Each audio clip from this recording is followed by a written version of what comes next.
So, welcome to our Sunday sessions where we are joined by artist, designer, entrepreneur, and all-round Wonder Woman, Caroline Chinakwe.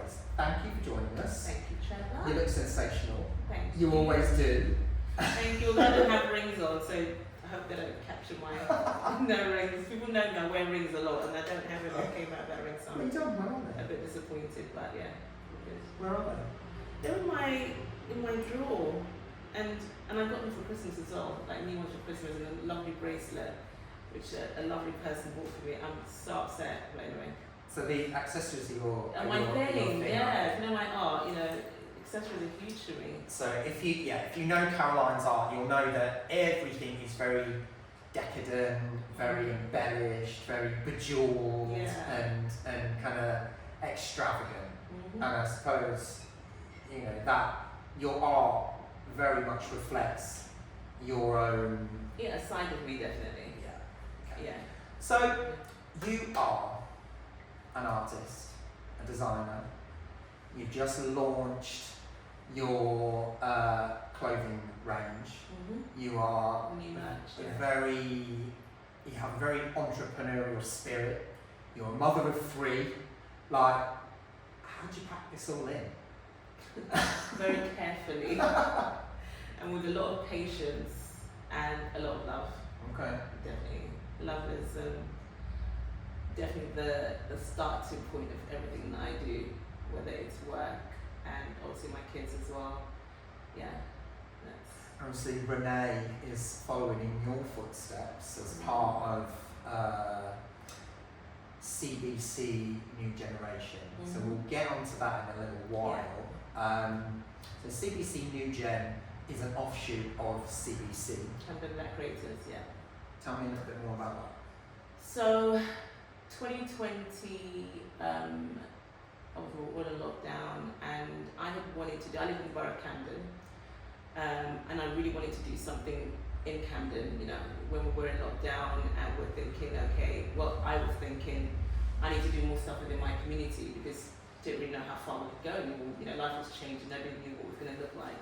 So it really got me thinking about my community and what I could do, within a short walking distance. Realised that there wasn't really that much opportunity for me as a black artist in the community of And you're Nigerian? I'm Nigerian Born in Nigeria, raised in the UK. Okay. And I've lived in the area of Belsize Park since I was 16, moved out and then came back again. But I know this area since I was 16. So, becoming an artist and going around the neighborhood, you know the area, you live in the area as well, so you know how artsy the area is and have galleries and stuff. And I found that there was very little representation for black artists. And so CBC was formed after lockdown, when we were all talking about diversity and talking about inclusivity and making sure that, we were represented as black people in all industries. That's what we want to do with CBC, set it up. We spoke to Camden Council and we're like, okay, how are you supporting black creatives? How are you supporting black businesses? And we started working very closely with them, and they suggested actually, one of the heads of Camden Council suggested that, look, why don't you start up a CIC? And so that's how we started it. Me and a few other creators that live in the area, we started it just to bring more visibility and opportunities for black creators that live in the borough of Camden. And so obviously that kind of started as a seed. It grew. It grew. And grew. You had several locations, and now, as a result of that, there is a new gen arm of it, which your gorgeous daughter Renee is heading up. And that does the same, but for the next gen. Younger and more kind of upcoming, emerging artists, not just artists, creators in general, musicians, designers, So your involvement with CBC, you're the founder? I'm one of the founders. One of the founders. Yeah, one of the founders. So there's 4 founders in total. Me, Violetta, Sophia, who's a photographer, Alda Sacco, who's a fashion designer, sustainable fashion designer, and Sade, who is our finance officer, but a lover of the arts and a huge supporter of the arts. So our 4 came together and let's do this. But you're stepping back a little bit. Yes. You're kind of handing over the reins Yeah. to the team, the Yeah. founders, to kind of concentrate Yeah. on you. On me, On yeah. Chinakwe, Yeah. and Chinakwe as a brand, As a brand. which has existed for several years. Well, it started literally, it started in 2020. So, you know, I decided to leave fashion, which was my original background, after 20 odd years. And you were a stylist. I was a stylist, a fashion designer, a mentor, working with different brands, and decided to leave that in 2019 to work on my first full collection as an artist in 2019. So did that in 2019 and was ready to launch in 2020. Then we had the lockdown. So Chinakwe officially, in 2020 I was still an artist. I hadn't started thinking about the brand Chinakwe. Wasn't sure how I was going to be an artist because I came from fashion and knew nothing about this art world. And I was still trying to find my way as to, you know, do I exhibit at galleries, what gallery, like literally I knew nothing. And then 2020 was a huge life-changing time for me. As an artist, as a black female, as a creative, as a mother, everything changed in 2020. And the way I looked at life, the way I looked at myself and what I wanted to do and how I wanted to represent my art changed as well. You know, initially it was all about just creating beautiful work, like you do in fashion, just creating beautiful pieces and collections, not thinking too deep about it. After 2020 and everything changed in terms of the type of work I produced and what the messages were behind it. So you feel at that pivotal point where we were all kind of led into a moment of quite deep reflection. Yeah. You were kind of forced, luckily, Yeah. to look at your work as with a more kind of directive approach. Yeah. You wanted it to say something. Yeah. You wanted people Yeah. to connect to it in a different level or on other many levels other than just Exactly. looking at art and going, oh, that's really nice. Even me, you know, I'll be honest. I mean, I wasn't there. I wasn't one of those thoughtful artists that, oh, you know, my work speaks about my soul and my journey and my depression. None of that. My first collection that I did in 2019 was This Is Me, and it was literally This Is Me. This is all about me, my style, my fashion journey, what I like. There was no deep meaning behind it.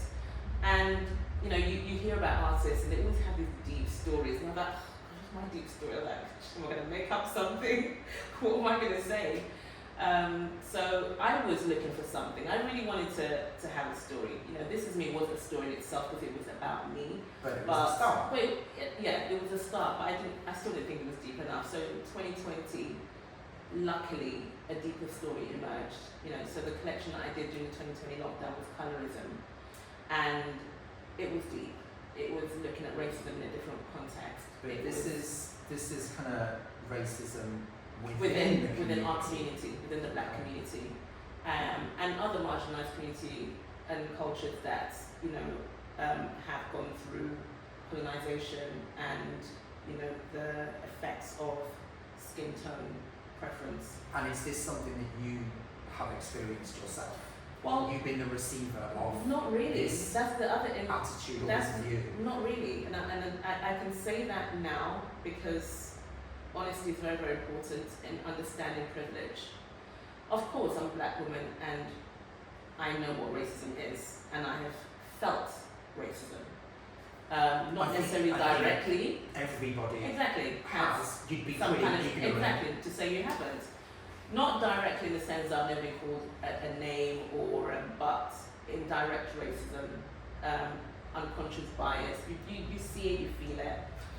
But when I started talking about colorism and really delving into it and researching about the effects of colorism, speaking to my sister who is a dark-skinned girl, looks like me but darker skin tone to me, and hearing about her journey as a black person living in the UK, I was shocked how different our journey was. We've never spoken about it. But her story was like, I never knew about this.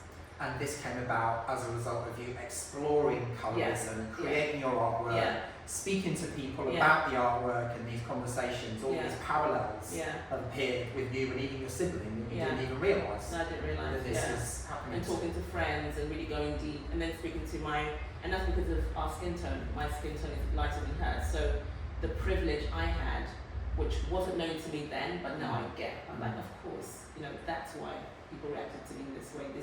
and it's not in the white community, it's within the black community. So being born in Africa, Nigeria, growing up in Nigeria, going back and forth to Nigeria and seeing how light-skinned women are treated as opposed to dark-skinned women, and then talking to my friends here. So that was a very deep collection for me.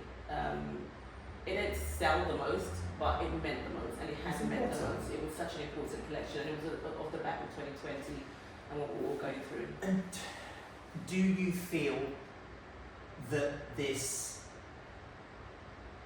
that is changing, that people are kind of tackling the issue of colorism and racism? Do you feel that there's a shift, that more opportunities are being presented to not just you, but to everybody around you? I would say so.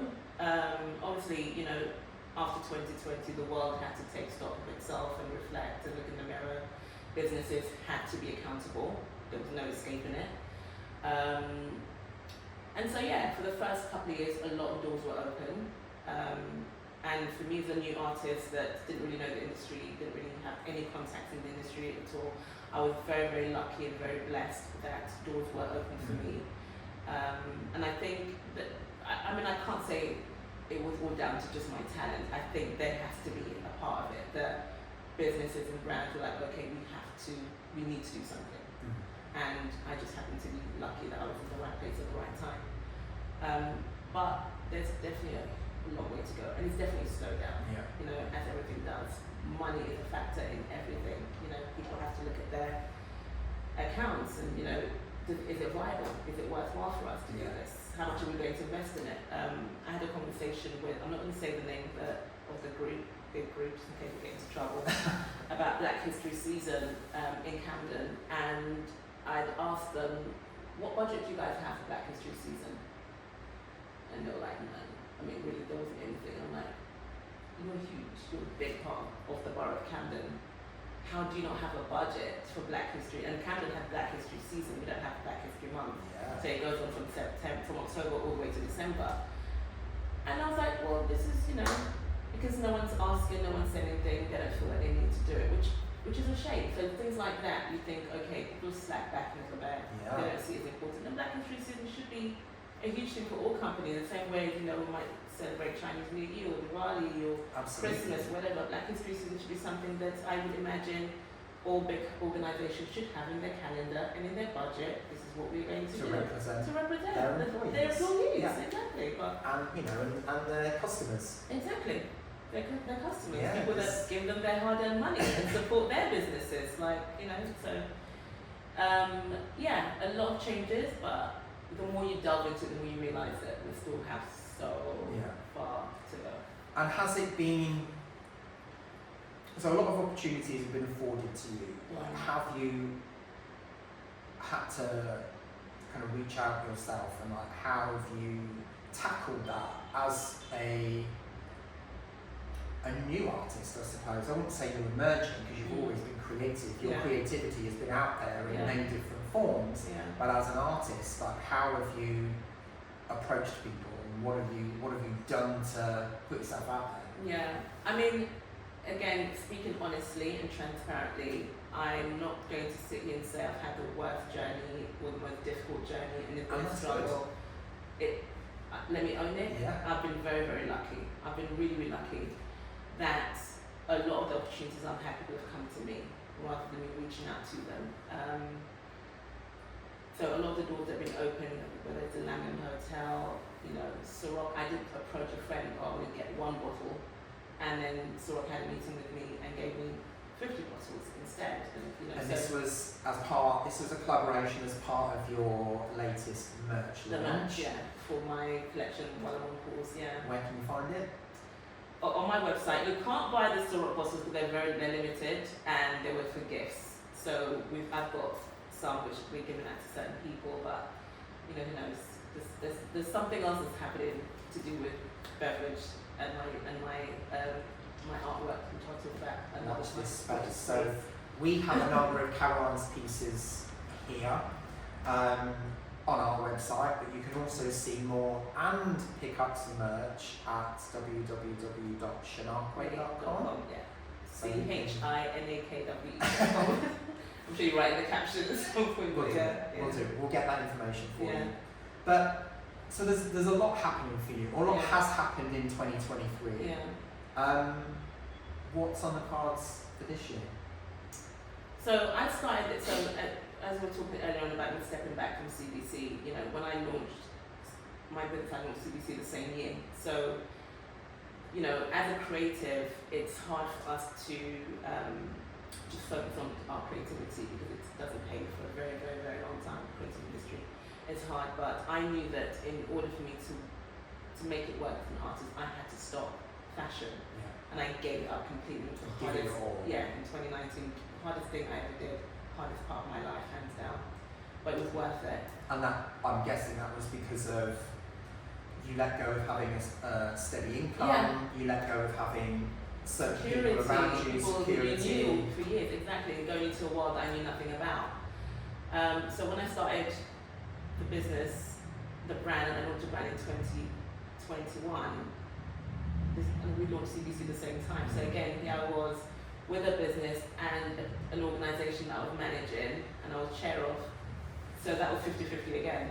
So I've never really had 100% to give to this. And CBC has been amazing. It's been life-changing as well, and it's really supported my business. I've made some amazing friends from it, and we've supported other artists as well. So I have no regrets with CBC at all. But you're only one person. But you're only one person, you know, and I thought I could do it all, and I couldn't. And there was a lot of sacrifices. A lot of sacrifices have been made in my personal business for the last 3 years. So I decided at the end of 2023, I'm stepping back, and luckily Renee, my daughter, who works for me, wants to carry on a side of CBC with Next Gen. So she's taken over that reign, which is allowing me now in 2024 to focus 90% on Chinakwe, which I'm so excited about. And for any kind of entrepreneurs or business owners that are kind of watching this and kind of looking for some guidance, looking for some kind of tips on where to start and where to look for support when you're doing this, like, can you provide any insight into that? Did you get any grants or funding or investment? Like, you know, how did you begin your journey as a business owner? I mean, everyone's journey is obviously different. Some people do get investment from friends and family. Some people take out a loan, overdraft, whatever, to start their businesses. I honestly started the business with nothing because I used up all my savings to survive in 2019. So by the time 2020 came, I was broke as hell. hardly had anything in my bank at all. Hadn't made any money for the last year. So I did start with nothing. But you know, when you know you're in the right place, there's just something that, and all my life I've been searching for that right place. I've been searching for that passion, that career in the creative industry, which I knew I would always be in. You know, I wasn't going to be a doctor or a lawyer or anything. That just wasn't going to happen. But you know, when I went to fashion school and they would say, you know, you need to live and breathe fashion, you need to wake up thinking about fashion, go to bed thinking about that. I never had that. So I was like, oh God, you know, all these people are having that, you know, what am I missing? I worked in the industry for over 20 something years, never had it. I could have given fashion up at any point, still didn't do it. And then art came along surprisingly, and I had that, and it just came out of nowhere. And if you're lucky enough to have something that you love, and that's the first thing I would say to any entrepreneur: make sure you love it. If you don't love it, don't do it, because you need that love, that passion to take you through the dark days, and there's going to be so many of those dark days. So that's the first thing: is be passionate and have the confidence and belief in yourself of what you're doing. And when you have that, and you're ready to work hard, which is 7 days a week, we both work 7 days a week, and whether you're in the shop or you're in the studio, if you're at home, you're working. Like, you're waking up, you're working, you go to bed, go to bed 2-3 o'clock in the morning. But I was loving what I was doing. And that's what got me through most of it. Loving what you do, it really does make a massive difference, because you know, we all have down days, we all have experiences in our life that are difficult to manage.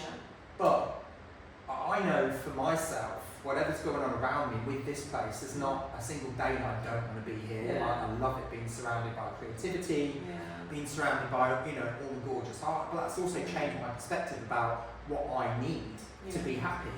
In terms, like before I was working really hard, earning good money, spending loads of money on loads of different things, but then that will slow down when I became a business owner. Like you say, you have to sacrifice things.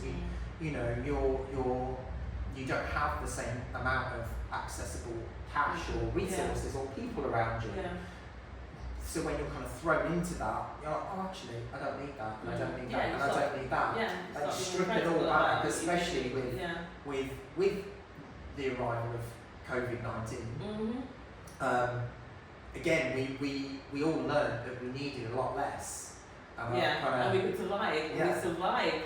And we thrived, some of us, in that moment. I was one of the lucky ones that thrived in 2020. Obviously there were so many sad stories, excuse me, in that time, and a lot of losses. But I will say to people, if you're one of the lucky ones that survived 2020 and shown and found yourself, then be appreciative, love it and embrace it, don't shy away from it. So what do you think your successes, or how your successes have become successful? What have you used, or what have you done? Like, it could be social media, it could be collaborations. Like, how do you think you made it work? I think in such obviously times? I'm not in my 20s, 30s, 40s. I'm now happy to say I'm now in my 50s and loving it. But over the course of being a creative in an industry, you've learned so much, and I think everything I've learned over the years has brought me to where I am right now. So the first thing is authenticity and integrity in what you're doing as a business owner, and I've learned that over time. The second thing is obviously you have to have a great product. You can't sell shit. And a lot of your you're a work great salesperson. is very deeply rooted in your Nigerian heritage. It's colours, my Nigerian and British upbringing. Absolutely, it's an amalgamation of both of them. So having a good product that you believe in and other people believe in as well, and absolutely social media. Social media was what made me. Social media identified me as an artist before I ever identified myself as an artist, because I wasn't trying to be an artist. I was still working on styling. I just wanted to style in the way that I wanted to style, and I was trying to put images out there that spoke to me and that I would feel proud of. And I was like, hopefully somebody will hire me to style them in this way. And then social media was like, no, you're an artist, literally. And so I owe social media so much, and it continues to be the first platform I use for everything. I don't have the biggest followers. I'm not like 100,000 followers. I'm still very, very small and very, very organic, because I don't share that much. They're engaged. But they're engaged, and they support, and they arrive, and they tell other people, and it's kept me going as a full-time. Well, I've been to one of your events, and people arrive. People arrive. They show up. Yeah, they show up, and it's kept me going as a full-time artist for 3 years. Which is crazy. I think we first met in 2021. Oh God, when 2024? Yeah, it's 2020. Yeah, 2021. 2022. Was it? Yeah, 2022. I came into your studio. Don't forget, we've had 2023, so it's been 2 years, babe. We had a little space. Many of you remember we had a little shop on Charlotte Street. Oh no, we met in 2021. You're right. Yes. Hampstead, where you came to the Hampstead shop, and then we saw in 2022. We worked together in 2022. Started working. Yeah. So Caroline had a little studio with us in Charlotte Street, and then we moved to Covent Garden. Can I just explain just quickly? I didn't have a studio in Charlotte Street. You had a shop in Charlotte Street. I came in hoping to show, you wanted to have my work in there, and you generously, I've never met Trevor before, and we're talking, and I was like, oh my God, I love your shop, and he showed me downstairs to the basement. There was a room, a couple of rooms, and I was like, oh my God, this would be my dream. You were like, well, why don't you have it, babe? I was like, what? It was like, yeah, you can have it. And you generously gave me a space, no charge.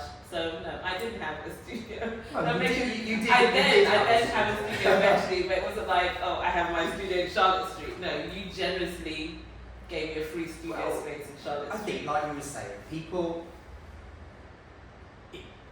I think you get what you give out. I've been offered many opportunities myself. People have been very generous towards me, and I think if you can, then you should. Yeah, absolutely. And since that, I have represented you. I've sold your artwork. I've taken it to various different kind of locations, and we're friends. We're friends. So I think having affording opportunities when you can is really important, and I think I'm a great believer in karma and energy, and that what you put out you get back. Yeah, so 100%. I already had the space. I was very lonely there by myself, so it was really good to have you, and obviously our relationship has grown since, and it's been really amazing to see you grow and your brand grow, and you kind of make the decisions, and I think, like I say, if you do things with love and integrity, you're on the right track. But I probably wouldn't be able to do anything any other way, because I'm too emotional to fuck people over. It's true, it's emotional. I think we both share that a lot. How emotional we are with everything that we do, and how passionate we are with everything we do, which probably an age thing as well. It's like you don't have time for bullshit anymore. You don't have time for bad karma. You know that everything you put out there you get back. Putting that bad energy will only give you bad energy, and I think that has definitely been one of the key things I have in my business, is that I want to constantly be the best person that I can be for my brand, not just for my kids, to show them the best example of myself, but also the people that I work with around me, because I think that's really what's kept me level-headed and kept me going and open up some the doors that open up for me. Right. So we've got the merch. We've got some surprise collaborations coming up soon that if you sign up to the newsletter you will hear about. Yeah. Anything else you can let us know? Any little sneak peeks? Are you working on any new pieces? I am. I've got so one of the galleries that represents me, the gallery that represents me in Brighton, Enter Gallery, I'm doing a small bespoke collection for them for International Women's Month. So I'm working on that at the moment. I had said I'm doing any collection this year. I started this year thinking I'm going to focus on sales. I'm just going to, I've got 3 collections already. I'm not going to do any more events, focus on sales. And me and my daughter, we sat down, we had a meeting. I just came from a meeting with my son, my older son, who also now wants to join the business full time. So that's great. It's a little family business. So we all sat down and strategized on this seeing sales up. And I'm like, guys, I'm sorry, so much has already happened. There's so many things that happened already that people want us to do. So we've got a little collection. I've got something else I'm doing with the museum at the beginning of this year. Hoping to do some stuff abroad. So we just follow the newsletter. Exciting times. Go see with what it. happens. Yeah. Well, thank you so much for sharing with us. It has been amazing to chat to you. I haven't seen you for a while, so it's just nice to hang out with you. We see each other throughout Christmas. Christmas holiday. That's good. We've been busy. And rested. Yes, trying. Yeah. I'm rested. You did rest? Good for you. No, Really? we travelled quite a lot over Christmas. We were going to have a holiday, but we were here, there, and everywhere visiting people, and a lot of time on the road. So it was nice. We weren't here. We didn't work. So we did get time away, but we were like on the road every couple of days. So it was busy, but I think next year I'm just going to take 2 weeks off and lock the door and stay. He's already talking about 2025, like, babe, let's get through 2024. So you say that, and then come 2025, you'll be opening up another big store somewhere. Come 2nd of January 2025. Well, we are looking. Mm-hmm. We are I'm sure looking. you Watch are. this space. And one thing we like to do before the end of the session is do a little word association game, just something really silly. Alright. So don't be embarrassed. Okay. So basically, have you played it before? I can't remember it though. So I say a word and you say a word that's associated. Yeah, we just go backwards and oh my forwards. god. Okay, so let me warn. I don't know what's going to come out of my mouth. That's fine. And you know the kind of things I can talk about. The Trevor. dirtier the better. Are you?